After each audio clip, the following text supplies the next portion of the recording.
Good afternoon, everyone. Welcome to the YouTube channel of All Saints with Holy Trinity here in the exhaustingly hot Midlands. I suspect if you're tuning in from anywhere in the UK, I think you are probably in a heat wave as well. But I am here for my regular slot on a Tuesday lunchtime to talk about the scripture readings that are coming up on Sunday. So if you're watching live this Tuesday lunchtime, I do hope you're going to join in with the conversation. Log in to your YouTube account and just say hello, let us know you're here and join in with the conversation. As always, I'm joined by three fabulous guests, different preachers coming from different contexts to bring their perspective and wisdom, and we're going to have a chat about the readings. In a moment, they will introduce themselves to you, two returning faces and one new person to the Muse, which is absolutely wonderful. This week, we are looking at the text for the feast day of St. James. So this broadcast is based on the Revised Common Lectionary, which is that 3-year rhythm of readings. And this week, we're particularly focusing on the St. James's text. So if you're here because you wanted some help with the other texts, sorry, hope you enjoy it. But those are the ones we're going to look at. And if not, we just hope you find it really interesting and enjoy the conversation. So I can see that Chris Taylor's here. Hi, Chris. Great to have you with us. He's here in the comments. So no doubt Chris will join as we go along. But I'm going to reveal my guests to you now by the magic of the gallery button. Very high tech, this broadcast. They're going to say hi, introduce them to you, tell you a little bit about who they are, and I will put into the comments the passages that we're looking at today. Thanks very much. Hi, I'm Loretta Wilson, and I'm the team rector of the Kegworth and Haddon Team Benefice, which is up on junction 24 of the M1, that's Kegworth, and then some villages around. And today it has been announced that I am taking over from the lovely Wendy as Area Dean of Akeley East. And I'm just hoping that I'll be able to run as quickly as her. I'm hoping that that's the mantle that she's passing on.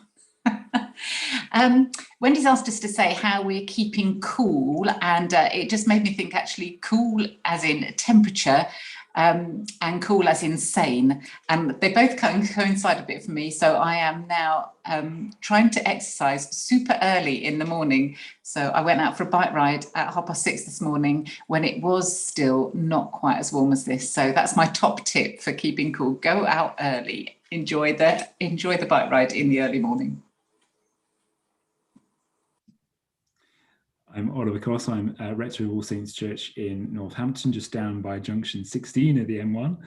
It's a little further deeper into the Midlands, and it's a beautiful market town, and the church is stuck right in the middle of it, and we call it Northampton's most historic roundabout, which is rather fun. And that's me. I'm Roxanne, and I'm a parish priest here in the Diocese of Southwark. For my sins, I have a united benefice of 2 churches, and one church has a 1-form entry primary school. But I'm also the BAME, UKME, Global Majority, take your pick vocation advisor in the diocese, and I'm an area director of ordinance. So hands are full, but it's great. I love people, I guess, so it's all wonderful. And I look forward to today being the new girl on the block. Thank you so much. I noticed Ollie and Roxanne ducked the how you're keeping cool question. So come on, Ollie, because you're a fellow black-shirted cleric, you see, you know. Yeah. Confession time, us 3 all trained at the same place. So if you're in the comments, really support Loretta, because she might get a bit Murfield out. But Ollie, come on, how are you keeping cool? I'm sitting up here in the parish office where it's about 40 degrees at the moment. And I think probably the short answer is I'm not keeping cool. But yesterday, after a good period of not keeping cool, I went home and found my kids in their paddling pool. And so I just kind of got in and sat there for a little bit until I started to feel not hot anymore. So they were being punished this morning, and so there might not have been any paddling pools. So I'm a little bit worried about that. But so I'll think of something else. It'll be fine. It'll be fine. It'll be fine. Sounds very austere in your house, Ollie. Roxanne, London, well, very hot. How are you? Well, it's very hot. The thing is, I suffer from allergic rhinitis, so I can hardly breathe anyway normally. So when it's this hot, I keep cool by hiding from the sun. So I remain indoors and out of the sun as much as I can. So that's my way of keeping cool. Very wise, very wise. And we've been joined today as well on the chat by Penny Pullen, who says she recommends paddling pools for keeping cool, and she's got a very big one in her garden. We've also got Samantha Taylor here is on the call as well. So yeah, do please join in from home, folks, as we have our conversation. Well, as always, huge thank you to my guests for giving up some time this Tuesday lunchtime as we share together and look at the scriptures. This Muse is based on the premise that we hear God speak, not just when we read the scriptures on our own, but when we listen to scripture in the context of community. So that's what this is, a little attempt to try and do some of that. So we are taking these texts for the Feast Day of St. James. We always start with the Gospel. So we're Matthew 20, verses 20 to 28. And I like to call this Tiger Mum, because this is a mother of James and John who are coming in and going, Jesus, can my sons have the best seats when you come in power? Loretta, it's actually quite a familiar passage in some ways. We're hearing it on the Feast Day of St. James. Obviously, that's why we've got it. When you read it, what are you drawn to for this Sunday? The thing that really strikes me about this is, so we're remembering somebody, we're honouring somebody, we're honouring James, and yet in what light are we remembering him? How are we honouring him? It is definitely as the kind of the real person that he was. So there's no kind of, there's no rose-tinted spectacles here, is there? We are remembering a person with all their flaws and foibles. And that is attractive in a way, isn't it? Because it's encouraging to us that actually God loves and accepts us as who we are, not as a sort of shiny, airbrushed version of ourselves, but as who we are. But it just is, it's an interesting context to remember and honour somebody by this excerpt where, I mean, was it James and John that wanted the privilege, or was it the mother? But as we're remembering James, let's have it at his feet. There's that real temptation to operate from ego. And that's the thing that I'm really interested in. And I think for all of us in different ways, that is a temptation. Perhaps not the obvious ways, but for all of us, it is something to be mindful of. And it's so lovely here, isn't it? Because it's juxtaposed with Jesus and the way that he didn't act from ego. So, you know, you've got Jesus kind of adjudicating, saying, well, are you able to do this? And we know that he was. And so, yes, we're honouring James and we're remembering him, but in a way, his humanity and his flawedness also highlights Jesus's holiness. So, it is a good way of remembering James as a proper person, a real person. But the thing that it gives as well is the fact that Jesus was different and he acted from a different place. And that feels really something. Yeah. Thanks. It's a great place for us to start, isn't it? Yeah, the saints are real people, not not artificial, not kind of. And of course, some of our icons of saints and things tend to make them feel a little bit otherworldly. But this is a very worldly, not operating from a place of our ego. I'm sure there's probably some public life parallels there if you wanted to do that kind of sermon. Ollie, as you hear this, and where are you drawn in this particular bit? I think those icons are like Instagram filters, really, aren't they? It's sort of how we'd like ourselves to appear in some ways, or how we'd like people to look. This is the second time you've given me a gospel, Wendy, and there's this deeply influential woman in there who kind of doesn't even get a name. I don't know if you're trying to nudge me about something. The Salome, the mother of James and John, is just fantastic. And I think as influential as James is, and about the person, what is other gospelers put the request that she makes on their behalf into their own mouths, and Matthew somehow doesn't want them to be sullied. That's what the commentary I was reading on this passage was. They didn't want them to be sullied by having to ask this kind of question, so it gets their mum to do it instead. But she's sort of incredible. And, the tradition holds that she's the same Salome, which is where her name was, who was at the cross with Mary Magdalene. She's mentioned in the Diatessaron, in the secret gospel of St. Mark, in a Greek gospel of the Egyptians. There's just this huge list of sources about Salome's life. And she doesn't even get a name in Matthew here. She even gave rise to a whole Gnostic sect, which is sort of incredible, really. So buried in this gospel is this incredibly consequential woman who's sent possibly, or who decides to ask possibly for James and John to go and ask if they can have a special place among the others, and Jesus responds to them with questions about cups to drink and examples to follow. Mark talks, I think in Mark's gospel, he talks about a baptism with which I am baptized. And then he moves on to this, I think really a seminal passage about servanthood, which has been gone over and over and over. And I think especially with the Roman Catholic writer called John Collins talking about the diaconate and what that means to serve and to give your life as a ransom for many. I think he wrote a whole book on the question as to whether there was a comma in that line or not. But it's such a fantastic thing about service and about influence, about impact, even from a point of view of not having a name, but being able to be so impactful of Christian history and to be there through all of those things. So I think that's where I begin is probably with Salome, and then moving on to her kid, I think. Thank you so much. I didn't know that about the tradition about Salome, and I love it. I love it when I come away from this Muse. There's something that I didn't know before. I feel like I've got more reading and looking up to do. And we often find this, don't we, that often our women are unnamed, and that who are the people who are slightly edited out of the discourse, actually. Thank you for Ollie for that kind of train of thought. Roxanne, what about yourself in this gospel passage? Where are you drawn as you read it? Well, I thought it was interesting, Ollie. It's great that you mentioned this woman who wasn't named, but then she's named in other places and has such a great tradition. She led this whole community and so on. I love the fact that she wanted the best for her boys, though. And I wondered if they were girls, if that would have happened. Coming from that tradition, the first century, where, I mean, even in some of our cultures now, the boys are who you big up, if you like, and promote and want the best for them. And some of the girls, as you know, weren't even allowed to go to school. Sometimes now, if the parents die, the girls will have to come and look after the family, but the boys continue to be educated. So I just wondered about that. But I'm glad that she wanted the best for her boys.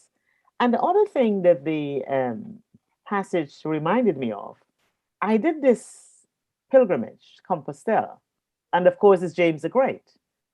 And all the people on the pilgrimage came from all over the world. But like you said, Loretta, they were walking in the steps of this human being who became James the Great. And when we did it, the parish priest here in Southwark who led it, it wasn't the day when they would have, we could see that wonderful thurible that they have. You need 3 people to have it swinging. So she paid for it. And we were able to have the incense that day. It was so fantastic. So, of course, everybody wanted one in their church. She's like, no, it's not going to happen.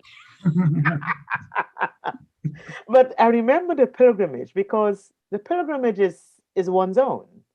You know, it's mine as well as the group with whom I was walking. And how do we reflect on our own journey with God? How is James helping us to do that, you know?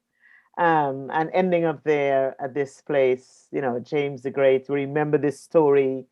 And so those are the 2 things that came to me as I listened to Loretta and Ollie. Thank you. There are so many resonances in this passage, aren't there, with kind of what has come before and what comes after. And I think we often talk about this on the Muse, about the thing that we can't hear the tone of voice, and you have to imagine yourself into the text a little bit. And I like to think of this exchange with Jesus actually as being quite gentle. I don't hear it quite kind of like angrily, because actually earlier on, I think in chapter 19, Jesus does say, you know, when the Son of Man comes in glory, you'll all be on your thrones. So it's not that this request comes out of nowhere, but there's a bit of fine tuning, you know, so kind of like, okay, you still needing to understand this. So kind of trying to help people into understanding, you know, what what is this exchange about? Are they being admonished? Are they being encouraged to think about other things? And then, of course, the right and the left, and the parallel with actually when the crucifixion does come, there is on the right and on the left two robbers. So there's a real, you know, and I yeah, you kind of wonder if that is in the writer's mind as that's being recorded. Loretta, do you want to come back in? You sort of got this ball rolling on this one. Is there anything that you want to respond to? No, I really like how Roxanne's picked up that. How does James help us on our journey?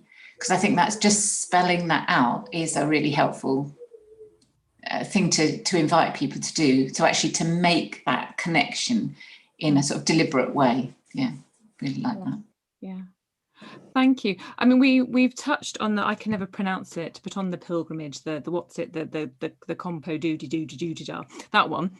And I know before we went live, Ollie was saying, I think you've been sort of doing some reading around it and we're interested in it. So should we, we'll probably circle back around. We often do these things, but let's go to Acts next before we come to Jeremiah, because the Acts reading, it gets very small, and it is, you know, it's the death of James. And as I was looking at it this morning, so it's, I've written it down somewhere, it's Acts 11:27 to 12 verse 2, I think.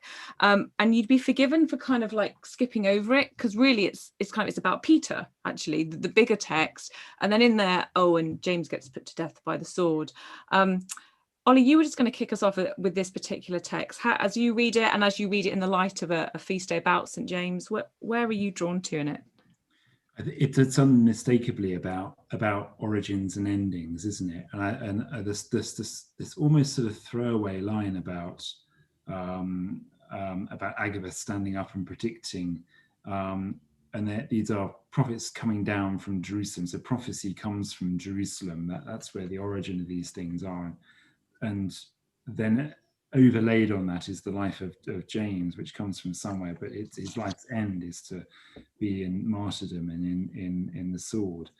And it led me to really to the same place that Roxanne went, which was to Compostela and to the acts of pilgrimage that go on there. And I didn't know this, but apparently on years that the Feast of St. James falls on a Sunday, they declare a Jubilee year. They fling wide, I think, the great west doors of the basilica there, and they declare a Jubilee to all those who are going, and you have to make your communion, make your confession, and go and say some prayers and pray for the Holy Father, and things like that while this year is on. And it only happens every 11 years, every 6 years, every 5 years, and every 6 years, or something bizarre like that. But this is the third one of the third millennium. So they're all really excited, not least because, of course, at the moment, we're probably just about able to travel to Spain and make this sort of journey. I dug out the pilgrimage manual that the administrator's written there, and just these two paragraphs stuck out. Because he writes, it might surprise you that your pilgrimage began 4,000 years ago. You keep alive the journey of an old shepherd to whom God's promise brought hope, the promise of life and a future that Abraham welcomed are yours too as pilgrims. He began his journey because God called him. Centuries later, by the Sea of Galilee, a young fisherman named James, listening to Jesus' call and feeling the power of his gaze, left the nets of the past, became a disciple, and like that elderly patriarch, also set out his way to follow the Lord. This old man Abraham is for today's pilgrims, the origins of one's journey, and this young apostle encountered on the pilgrimage, a witness to the freedom of God's children.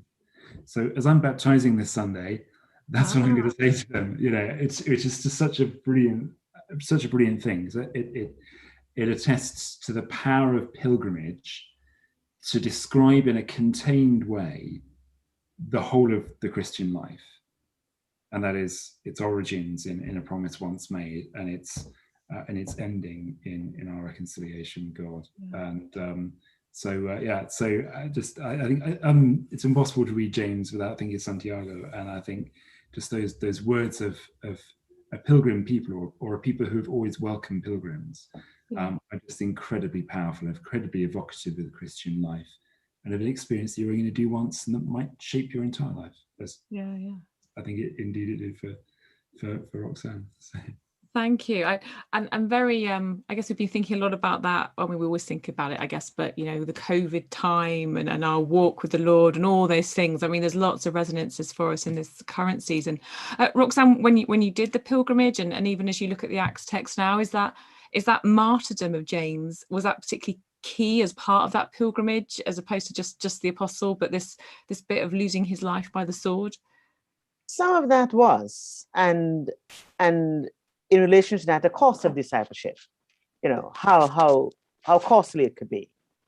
But you brought me neatly when you mentioned COVID, because I was thinking of how we have been looking after one another probably better than we were before COVID. And here in verse 29, it says, 11:29, it says, the disciples determined that according to their ability, you know, because of the severe famine all over the world, each was send relief to the believers living in Judea. This they did, sending it to the elders by Barnabas and Saul. So I'm thinking COVID is happening now. We have food banks all over the country. We're doing shopping for our neighbors and collecting their prescriptions. And this is how the church started in Acts, when they pooled all the resources together and they helped people so nobody would be in want. You know, they helped you know, the widows and orphans and regular members of the community. And that's what came to me. You know, trying to think outside of how we normally think of the passages. And when James was killed, I thought, okay, in all this good that we're doing, some people are dying from COVID. And it linked into something else. I was thinking of Jeremiah, but we're going to go down to that later. And in all of this good that's happening, of course, there were deaths, because that is how the pandemic works. But how could we, how do we see hope in all of this? How do we bring hope to those who have lost? One parishioner lost, a mom is overseas, the sister is overseas. Even those overseas can go to the hospital. You know, she's over here, is everything on Zoom. She's waiting for a quieter time to go and visit. How do we bring hope to them? How do we talk about the love of God in all this? And how do we increase our faith? Thinking of James, who had a costly discipleship, and thinking of working together, helping one another, you know, sending relief to those believers somewhere else.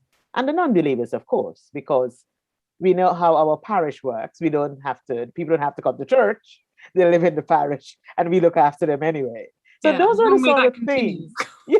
Yes, of course. Long may it continue, yeah. And long may we know who our neighbor is. Yeah. You know what I mean? And do that, yeah. So there's a COVID thing that came to me as I was looking at this. Yeah, you can't. I sometimes think, oh my goodness, I want to stop banging on about COVID from the pulpit, but you can't run away from it. I mean, it is just, you know, it is just the context for all our lives, and I guess even this Sunday, going back into the brave new world where it's up to you what you do. It is just, it's there, isn't it? And I guess maybe there's something in there about, you know, how we're going to behave in church, because this is about how we care for one another. Because we have to live with it. You know, and how do we get on with life, with this, and, you know, being disciples of Christ and bringing others to Christ still, and, you know, showing love for one another. All of that we have to do in all of this. Yeah, I realised I've been ignoring the comments. Sorry, Chris has been commenting away. You're a good chap, Chris. I'm talking about the unnamed people when we're in the gospel, but Chris has just posted, always reminded of life's frailty when one hears of martyrdom. I'm reminded that James and John wanted to call God's wrath on villages that wouldn't accept Jesus. Actually, good point, Chris. And frailty in the context of COVID. Thank you for that reflection, Chris. Loretta, you've been listening away to this. Martyrdom of James, this little piece in Acts. What particularly strikes you? This is quite similar to how Roxanne has kind of talked. The thing I think is really striking about this is, in the midst of bad things happening, then there's something good that comes out. So in the midst of this kind of, you know, the famine, then everybody was drawn to give. And the question I wanted to ask myself reading this passage was, what good came out of James's martyrdom? So, you know, there's good, isn't there, that's come out of the famine. It wasn't a good thing. Nobody purposed it. I resist that really strongly. But it actually did draw out a compassionate reaction. What good came out of James's martyrdom? That's a harder question to answer, isn't it? And I guess then in our contemporary context, I would absolutely agree. I'm delighted to be able to chat to my neighbours now because of the pandemic. I just didn't know them before, but because we all went outside on a Thursday evening, we got to know one another. And in fact, the lady over the road today, bless her, came over and said, oh, my husband's jet washing the wheelie bins. Do you want me to do his? Well, before COVID, we didn't even know each other to say hello, leave alone your wheelie bin is smelly. Do you want me to clean it? It was just great. But those are the easy things, aren't they? But where are the harder things? What good can come out of these difficult things? And as today we're thinking about James and, you know, the Feast of James, actually, what good can come out of his martyrdom? Yeah, maybe that's something about the Santiago pilgrimage. Maybe that all links together in that. But that's the question that is prompted in me. I like that. Not least I'm thinking, can I bring my wheelie bins to your house? You probably live a little bit far from me, but I think that's an example. Ollie, do you want to come back in? You kicked us off with Acts. I think that's the kind of thing that your area dean ought to be able to do for you. Yeah. It's I mean, it'd be years later that somebody would say the blood of the martyrs is the seed of the church, and I think in a very different sort of set of circumstances and context. And there have been some points where that martyrdom seems to be part of a wider pattern of suffering, and there is no sort of, you know, hope that proceeds afterwards or not immediately for people. But I think, I mean, looking at, I was watching something recently about Janani, the woman, and the Anglican Church in Uganda, or about Bernard Mzeki and the Anglican Church in Zimbabwe and Southern Africa. I suppose the ways in which that impacts those communities and encourages them to keep faith or maintain faith, and the sort of it's not necessarily simply that I'm going to refuse to sort of give up my faith, but actually I'm going to refuse to give up my principles. I'm not going to become something that I am not, simply to satisfy the requirements of a power which is dictatorial, or which is violent, or which is overbearing. And I think that sort of example is very, very powerful, because we live in a world of compromises and contradictions. We live in a world where we can be in a pilot scheme at 9 o'clock on Sunday morning, and suddenly on 10 o'clock we're back in self-isolation. For example, we live, you know, in a place where, you know, where the sort of the marriage vow is less important than breaking the COVID rules, for example. You know, it's just, you know, two isolated examples, which are nonetheless writ large on us, and we're not thinking about sort of broader ideas of what our obligations are, what does obedience require of us, what does our faith actually lead us to do, and I think martyrdom opens up a whole crock pot of all those issues about how we be good citizens and faithful disciples in the middle of a complicated world. And sometimes I think we make it overcomplicated because we're trying to square those circles unnecessarily, and a lot of the time we just need to fix our eyes on Jesus. And of course, we're very cushioned to that in the West, aren't we? In terms of what martyrdom means, or what persecution means. And I really don't think that Christians in the West are persecuted. You know, we're certainly not in this country. I just don't buy into that narrative.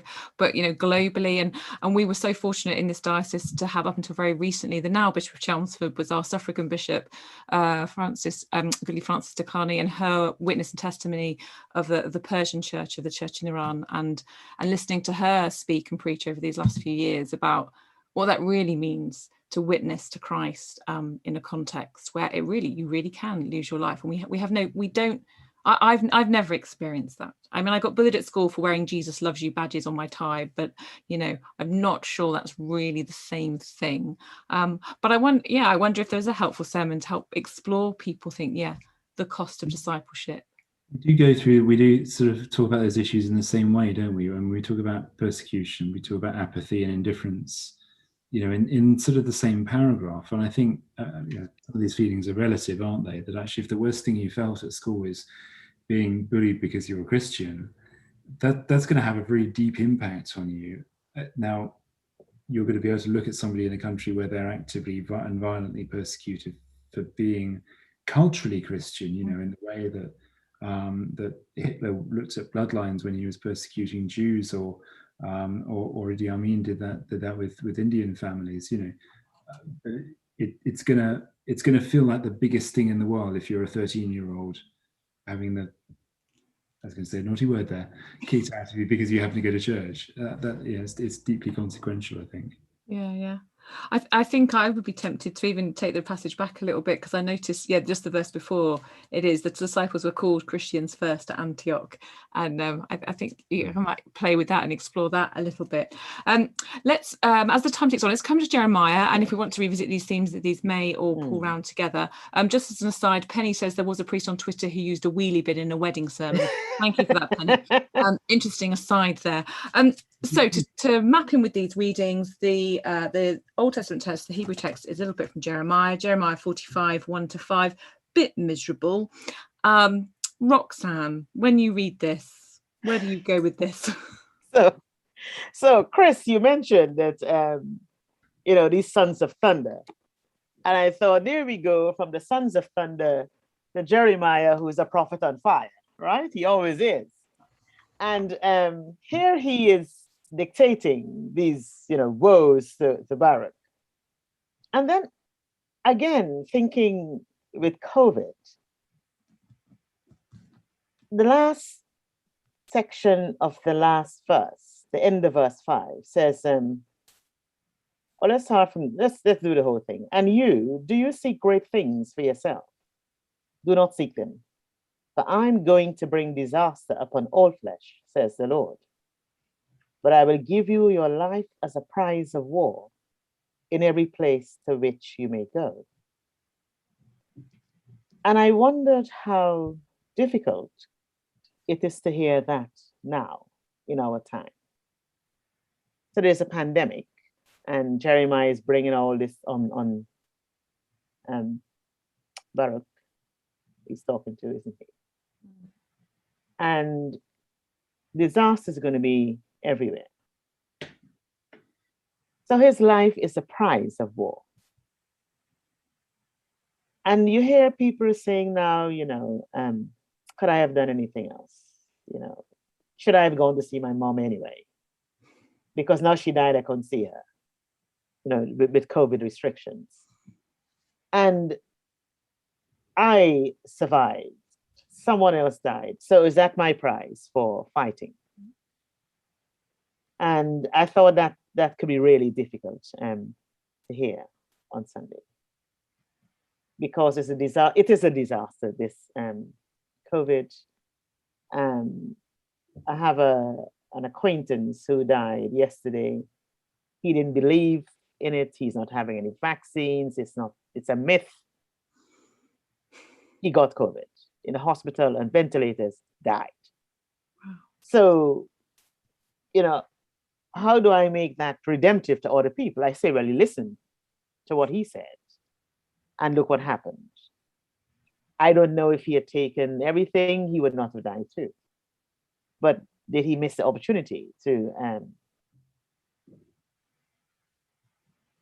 have the vaccines, to take a different view on all of this? And that's what's going on in my head about COVID and disaster and pandemic. And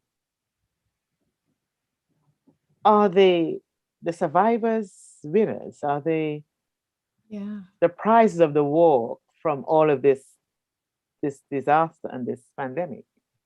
I don't think people feel that way, because we are empathizing with those who are suffering, those who have died. And it's just what I want to put out there, really, and see how we feel about that. It's one of those Sorry to be so morbid, but that's what hit me. It's one of those passages then that it echoes the feeling of the time, doesn't it? It's like worn out with groaning and find no rest, and actually that doesn't bring an easy answer to it. No, just allowing the scripture almost to articulate. And I mean, I was wondering whether the whole thing about the life is like juxtaposed by the sort of like, are you hoping for loads of stuff? It's like, just be thankful you have your life. Yes. So kind of reframing, actually you have your life. This is gift, this is way back from, and it's going to be brilliant, it's going to be like this, but you have your life. And I wonder if that's part of it. Loretta, you're looking pensive.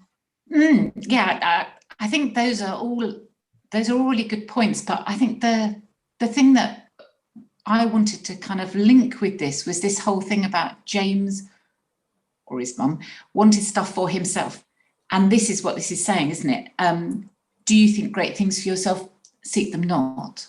So for me, it's that return to where are we acting out of ego? And I just think those things are so subtle. You don't have to be a tyrant to be acting from ego. No.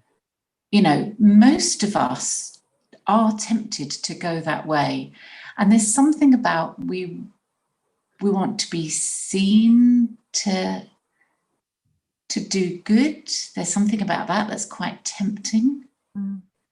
But even for ourselves, we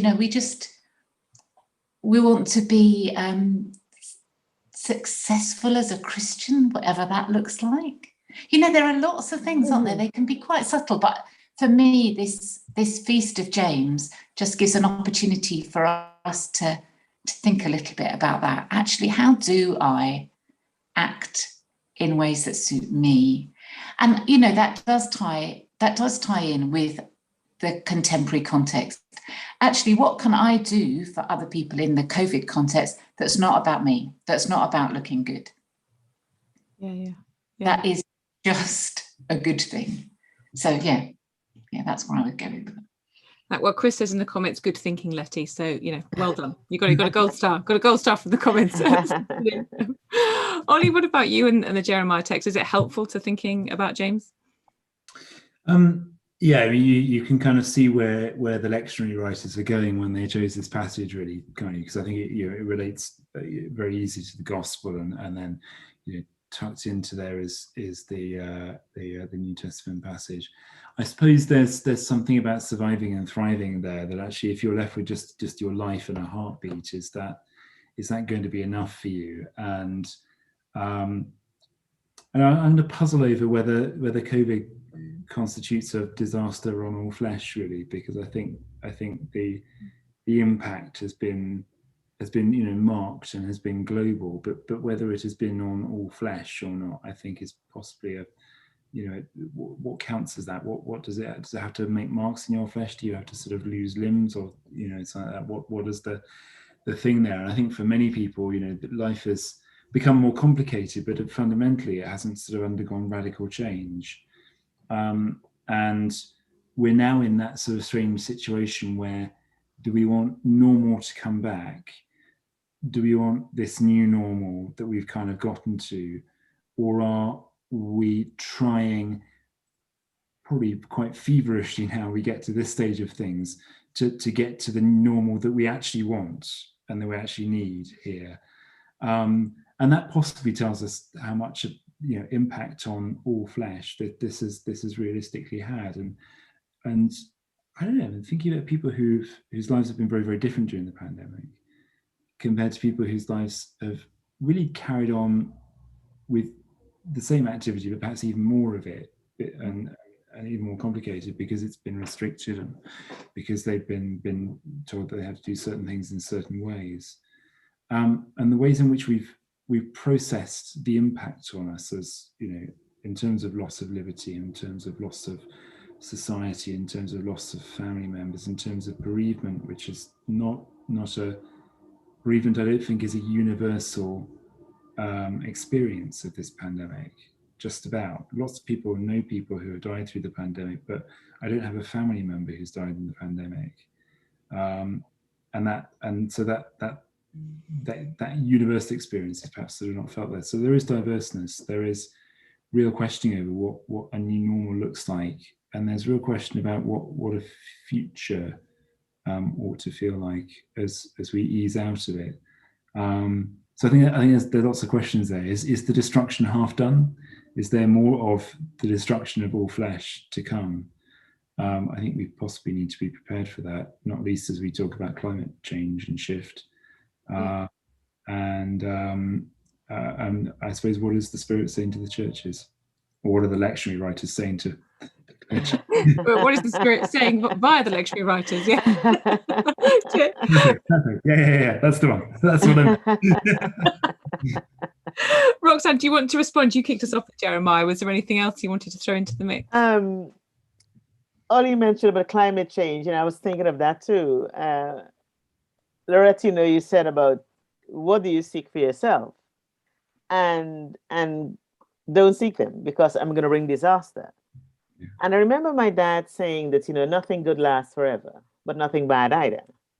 So be what you can be, and do what you can do when in different times that you're in.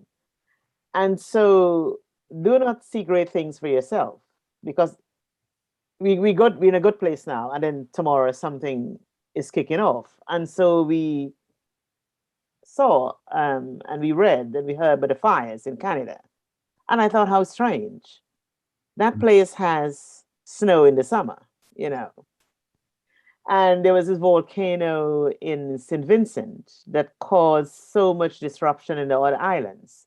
Barbados, they couldn't use the airport. And this never happened to them. They're suffering from hurricanes now. They don't normally suffer from hurricanes.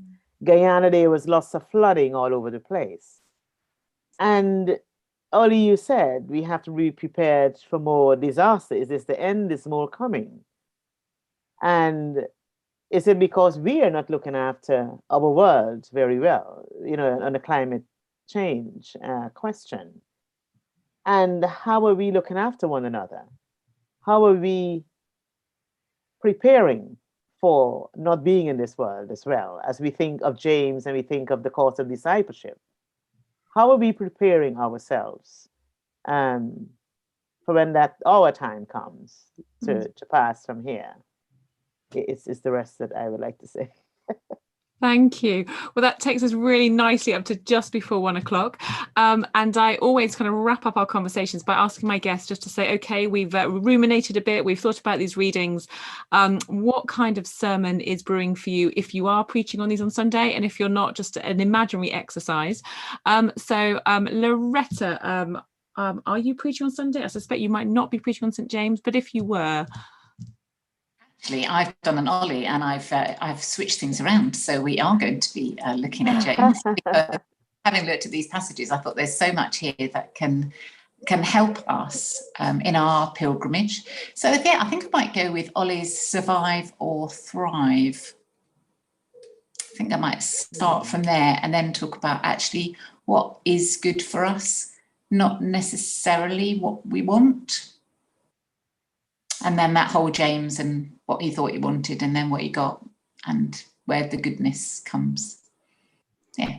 Excellent. I love that the Minister's Muse is impacting people's parish ministry. This is an area of influence I didn't know it was going to have. That's brilliant. Thank you. Ollie, what about yourself? You already alluded to the fact, is your baptism in your main service? Baptism is in the main service. So I think I'm going to read through the rest of the Administrator's Pilgrim Guide, I think, and just take some wisdom from there, because I think that's it's talking about baptism, about pilgrimage, and about everything that lies ahead. Even if, by the way, this might end up with a sword, it's not a great thing to say to the parents of 2-3-year-olds, really, is it? But is I think very important that holding the apostolic life as the tradition of Christians, I think is where I'm going to go with that. Excellent. Yeah, no visual aids based on the Acts reading, I would suggest, at a baptism service of twins, it sounds like. Yeah, maybe not. What about you, Roxanne? Will you be preaching? Will you be using these texts, or are you somewhere else? I will be. I wasn't going to use these texts, but I'm going to bring them in, I think. I'm going to use that blessing that says, may God give you grace to follow his saints in faith and hope and love. How do we follow James in faith and hope and love as we consider our discipleship and the cost thereof? Is what I think I'm going to say. Brilliant. Excellent. Well, I'm not preaching on Sunday, so you three can do loads of hard work. We have a guest preacher coming. We have our Dawson Director of Ordinance, Paul Rattigan's coming to preach. So it's bound to be a vocation preach, because if you're the DDO, you would never miss a trick on that. So I guess sticking with that theme, I think what I'm really struck by is the Acts reading, but I would expand it and really want to explore, what does it mean to be Christian? This is the place, to be called Christian might actually mean the cost of discipleship, the cost of Christian witness. I think that's a sermon I would preach, but I haven't got to preach it. So I will have a lovely, relaxing few days. But thank you so much to my guests, to Loretta, Oliver, and Roxanne, for sharing your wisdom with us today. Thank you to those of you who have been joining us live this lunchtime. Chris's final, a very deep comment here: virtue signaling, narcissistic versus loving, non-ego driven service. There you go. So you might want to take that into a sermon. Thank you very much, everyone. I am back next week. I'm checking who my guests are. I am back with Sally Bossingham, who is a Methodist local preacher, Lusa Nsenga Ngoy, who is part of the Leicester Diocese here, and newbie to the Muse, Miranda Threffel Holmes, who's got a brilliant new book out. So I'm going to give her a chance to plug that as well. So see you the same time next week, 12:15, for next week's Minister's Muse. Thanks, everyone. Thank you.